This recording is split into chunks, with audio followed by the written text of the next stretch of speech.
네, 주의 말씀을 주야로 묵상하는 자가 복이 있는 사람입니다. 오늘은 책별로 성경 어떻게 읽을 것인가 갈라디아서 2부 이제 말씀을 읽으면서 산책하기를 함께 해보겠습니다. 우리는 둘러보기 위해서 갈라디아서의 구조를 이렇게 살펴봤습니다. 먼저 서론에서 인삿말과 거짓 교사들에 대한 저주를 통해서 주제를 환기시키는 이야기를 했죠. 그 다음에 복음에 대한 변호를 하는데요. 특별히 바울과 예루살렘 사도들 사이의 관계를 세 가지 내러티브를 통해서 설명을 합니다. 바울의 복음과 사도권은 예루살렘에서 전적으로 독립된 것이라는 것을 설명하는 첫 번째 예루살렘 여행 이야기, 두 번째는 바울의 복음은 예루살렘 사도들의 복음과 일치하며 그들에게 인정받은 것이라는 이야기, 세 번째는 그 일치에 대한 믿음을 깬 것은 바울이 아니라 예루살렘 사도들이었다는 이야기, 세 가지 내러티브가 나옵니다. 그 다음에 베드로에게 바울이 했던 말을 통해서 결국 신학적 명제 세 가지를 제시하는데요. 그것은 의롭다함은 율법을 지킴으로써 얻는 것이 아니고 의롭다함은 예수 그리스도에 대한 믿음으로 얻는 것이고 내주하시는 그리스도는 새로운 의를 효과적으로 실천하실 수 있도록 율법을 대체하셨다는 이야기를 하는 것입니다. 이 세 가지 이 명제를 세 번에 걸친 논쟁과 적용과 호소를 통해서 설명하는 것이 나머지 부분입니다. 3장 1절부터 4장 20절까지, 4장 21절부터 5장 12절까지, 5장 13절부터 마지막까지가 세 가지 논쟁이고 두 가지 논증은 앞에 A, B의 명제를 그리고 세 번째 논증은 C의 명제를 논증하고 있습니다. 이제 성경을 펴고 함께 들어가 보시죠. 1장 1절에서 5절은 인삿말입니다. 보통 그 헬라 시대의 서신에 도입부 형식이 있습니다. 발신자가 나오고 수신자 나오고 인삿말이 나오고 감사가 나오고 기도가 나오는 형식이죠. 복음의 핵심에 대한 초점을 맞춤으로써 이 서신의 논증을 바울이 예고하고 있는데요. 그리스도께서 하나님 곧 우리 아버지의 뜻을 따라 이 악한 세대에서 우리를 건지시려고 우리 죄를 대속하기 위하여 자기 몸을 주셨으니 영광이 그에게 세세토록 있을지어다. 아멘. 바울의 편지 중 이 갈라디아서만에 가지고 있는 특징이 하나 있는데요.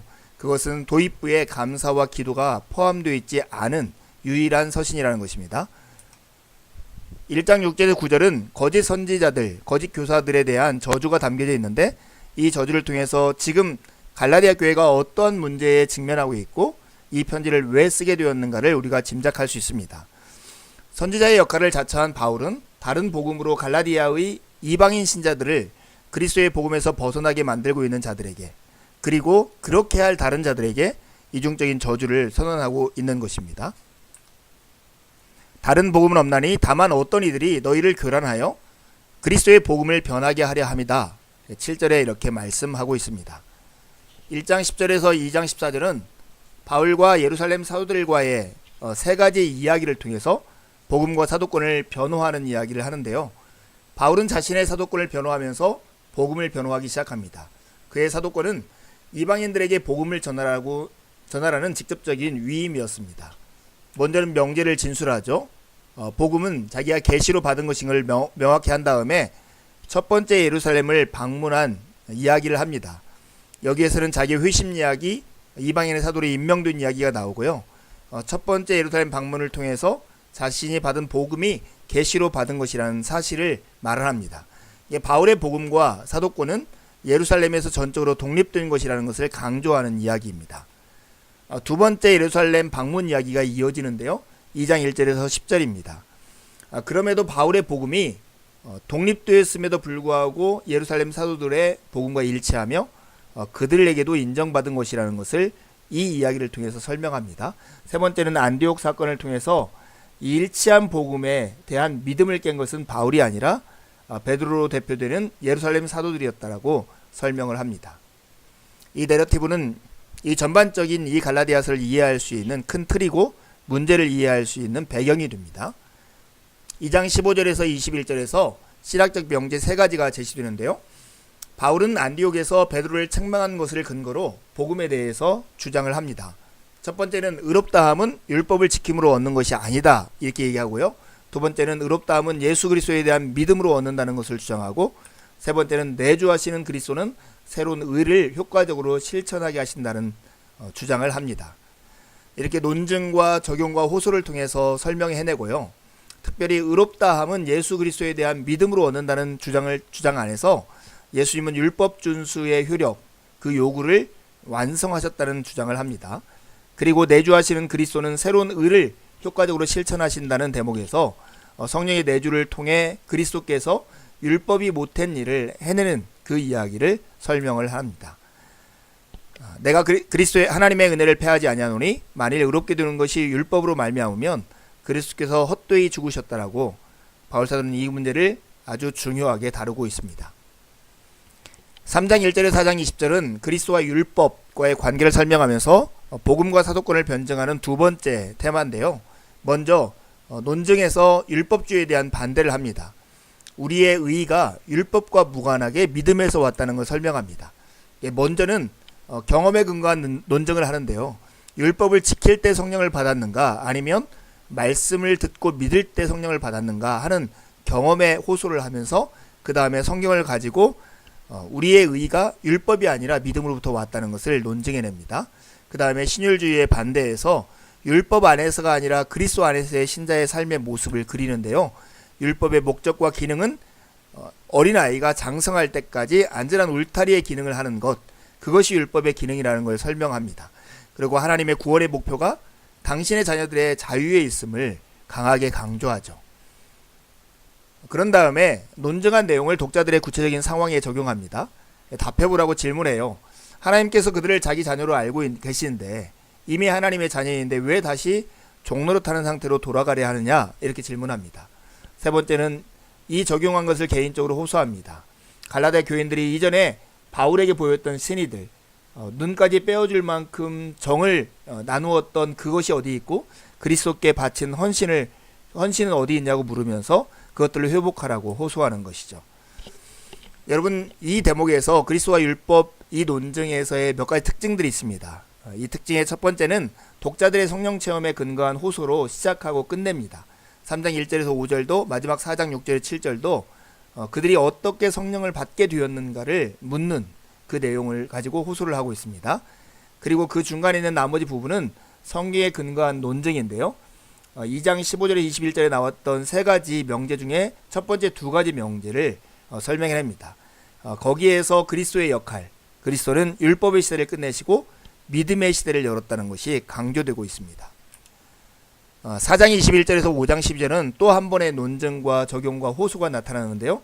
이것은 복음 변호의 두 번째 이야기입니다. 논증은 하거엘과 사라의 풍요를 통해서 이루어지고요. 적용은 핍박을 받는 모습을 이 풍요 안에서 관계로 설명해내고요. 세 번째는 그러니 자유를 굳게 붙들도록 호소를 합니다. 아브라함과 종, 자유라고 하는 주제를 꺼내서 창세기 율법이 하갈과 사라라고 하는 아브라함의 두 철을 가지고 이 이야기를 설명합니다. 그걸 통해서 율법을 행하는 것은 종노릇하는 행위이고 그리스도와 성령 안에 거하는 것은 자유를 누리는 것이라는 것을 논증하죠. 그리고 지금 갈라디아 교인들이 핍박을 받는 내용을 마치 이스마엘에게 이삭이 핍박받는 것과 같은 모습으로 그립니다. 갈라디아 교인들은 성령의 능력으로 자유 있는 여인에게 태어난 이삭처럼 자유가 있는 아들이지만 이스마엘과 같이 유대 그리스도인 선동가들에게 핍박을 받고 있다라고 이야기합니다. 그리고 자유를 굳게 붙들도록 호소하면서 할례를 받으면 그 결과가 얼마나 어려운 건지, 그리고 거짓 교사들이 얼마나 끔찍한 일을 하고 있는지를 고발합니다. 할례를 받으면 율법을 지키는 것을 포함해서 여러 가지 어려움에 직면하게 될 것을 경계를 하죠. 마지막 5장 13절에서 6장 17절은 성령과 의로 복음과 사도권을 변호하는 세 번째 이야기입니다. 먼저 성령의 지배를 받는 삶이 무엇인가를 논증하고요. 모든 사람에게 이것을 어떻게 적용할 것인가를 설명하고 결국 오직 십자가밖에 없다라고 호소를 합니다. 이것은 세 가지 명제 중에 세 번째 명제에 대한 논증이고 성령이 율법 준수를 대체하셨다는 것을 증거합니다. 어떤 대체를 했을까요? 참된 의를 이루는 것, 율법이 아니라 성령이 행한다는 것이고요. 죄악된 본성 곧 육체의 욕망들과 효과적으로 싸울 수 있게 하는 것, 그것도 바로 성령께서 온전히 이루시는 거라고 말씀합니다. 그리고 성령을 따라 살라고 촉구하시고 매우 실제적인 문제에 적용하는데요. 바울은 그리스도의 죽음과 부활을 통해 생명을 주는 성령을 따라 살라고 우리에게 촉구합니다. 그리고 6장 1절 10절에서는 매우 실제적인 문제들에 이것을 적용합니다. 그리고 마지막 6장 11절 17절은 선동자들의 위선을 고발하고 관심을 다시 십자가로 돌리는데요. 대적자들은 이방인들에게 할 일을 강요하지만 정작 자신들은 전체 율법을 지키지 않고 있었습니다. 그래서 율법이 하지 못한 그 일을 성령께서 우리 가운데 행하시는 그 강조를 하면서 관심을 다시 한번 십자가로 집중시키고 있는 것이죠. 여러분, 이 적용의 맥락은 적용을 논증하는 이 맥락에서 이 논증의 맥락을 우리가 기억할 필요가 있죠. 공동체의 불화를 다루는 맥락에서 이것을 언급하고 있음을 놓아서는 안 됩니다. 죄악된 본성들의 행위가 15개 제시되는데 그 중에 18개가 불일치의 죄였습니다. 성경 전체 이야기 속에서 갈라디아서는 어디에 위치하고 있을까요? 갈라디아서는 반박하는 특성을 지닌 서신이라서 복음의 진리에 대한 기본적인 경계가 분명히 설정되어 있습니다. 이 서신이 없었더라면 기독교의 믿음에 대한 우리의 이해가 달라졌을 것입니다. 무엇보다도 이 서신은 우리의 자유에 대한 헌장으로 기능하고 있습니다. 여러분, 이제 성경을 펴시고 할 수 있는 대로 반복해서 갈라디아서를 읽으시죠. 읽으면서 배우거나 묵상한 것을 기록해 보십시오. 가까운 누군가와 기록한 것을 서로 나누어 보시고요. 다시 한번 강의를 들으면서 더 깊이 생각해 보십시오. 읽고 묵상한 내용을 가지고 하나님께 기도를 드려 보십시오. 하나님의 은혜가 아침 햇살처럼 여러분의 영혼 안으로 들어올 것입니다. 감사합니다.